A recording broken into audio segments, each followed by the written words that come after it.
নমস্কার বন্ধুরা, সবাই কেমন আছেন? আশা করছি সবাই ভালো আছেন। আজকে চলে এসেছি একটা সুন্দর একটা মাছের ঝোলের রেসিপি নিয়ে। তো আজকের এই গরমেতে খুব উপকারী একটা মাছের ঝোলের রেসিপি নিয়ে চলে এসেছি। এই যে কড়া বসিয়ে দিয়েছি আর মাছ তো ধুয়ে নিয়ে চলে এসেছি, একদম পুকুরের জ্যান্ত পোনা মাছ তো নিয়ে চলে এসেছি। দেখুন কড়াইতে তেল দিয়ে মাছগুলোকে নুন হলুদ মাখিয়ে মাছগুলো প্রথমে ভেজে নেব, খুব সুন্দর করে লাল লাল করে ভেজে নেব। আর এই যে গরমের সময় তো সব সময় ধরুন রিচ খাবার তো ভালো লাগে না আর ভালোও নয়, শরীরের পক্ষে খুব ক্ষতিকর। এই যে যেমন গরম পড়ছে, তো এইরকম পাতলা একদম প্লেন মাছের ঝোল শরীরের পক্ষে খুব উপকার। তো তার জন্য আজকে একদম পাতলা মাছের ঝোলের একটা রেসিপি নিয়ে চলে এসেছি। মাছগুলো আমার ভাজা হয়ে গেছে, দেখুন সুন্দর করে। মাথাগুলোকে প্রথমে ভেজে নিয়েছি, মাথাগুলো ভাজতে দেরি হয় যেহেতু মাথাগুলোকে প্রথমে ভেজে নিয়েছি। তারপরে এই যে মাছের অনেক রকমের মাছ আছে, সিলভার কাপ আছে, এখানে পোনা মাছ আছে, বাটা আছে, রূপচাঁদা মাছ আছে। তো সব রকম মাছের এক পিস দু পিস করে নিয়ে চলে এসেছি। আসলে সব রকম মাছ আছে, তো তার ভিতর থেকে মিলিয়ে মিশিয়ে নিয়ে এসেছি।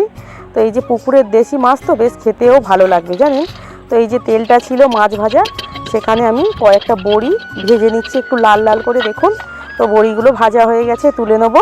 তারপরে যে তেলটা আছে ওই তেলের মধ্যে একটু কালো জিরে 1 চামচ দিয়ে আমি ভালো করে একটু কালো জিরেটাকে ফোড়নে দিয়ে দিলাম। তারপরে দেখুন 3টে কাঁচা লঙ্কা দিয়েছি। কাঁচা লঙ্কাগুলো প্রচণ্ড ঝাল জানেন, যেহেতু বুড়ো হয়ে গেছে তো একদম কাঁচা লঙ্কাগুলো পাকার মুখ এসে গেছে, তো তাই প্রচণ্ড ঝাল।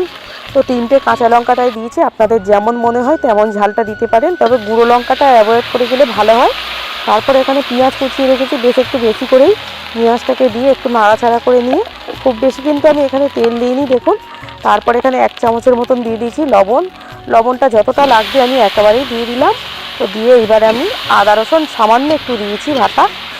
তো দিয়ে এবারে আমি ভালো করে নাড়াচাড়া করে নিয়ে এবারে ডাঁটা, কাঁচকলা, আলু দিয়ে কয়েকটা টমেটো দিয়েছি, 3টে ছোট টমেটো। আপনাদের কাছে যদি বড় টমেটো থেকে থাকে দুটো দিয়ে দেবেন, আমি এখানে 3টে ছোট টমেটো দিয়েছি। তো দিয়ে দেখুন ভালো করে নাড়াচাড়া করে নিয়েছি, একটু নিয়ে চাপা দিয়ে দেবো। সুন্দরভাবে ভাজাও হয়ে যাবে আর কষানোও হয়ে যাবে মশলাটা। তো দেখুন এখানে আমার টমেটোও গলে গেছে আর আমার আলুগুলোও বেশ সুন্দর ভাজা হয়ে গেছে। এইবারে এখানে 1 চামচ একটু বেশি করেই হলুদ গুঁড়োটা দিয়ে দেবো। তো দেওয়ার পর দেখুন নাড়াচাড়া করে দেবো। আমি এখানে লঙ্কার গুঁড়ো দিইনি। তো এবারে জল দিয়ে একটু নাড়াচাড়া করে নিয়ে আরও একটু জল দিয়ে দেবো, যেহেতু মাছের পাতলা ঝোল বানাবো। তো আর বড়ি তো প্রচণ্ড জল টেনে নেয় জানেন, তো একটু বেশি করেই জলটা দেবো। দিয়ে এইবার আমি চাপা দিয়ে দেবো। কিছুক্ষণ পরে চাপাটা খুলে এইবার আমি ডালের বড়ি যেগুলো ভেজে রেখেছি ওগুলোকে দিয়ে দেবো।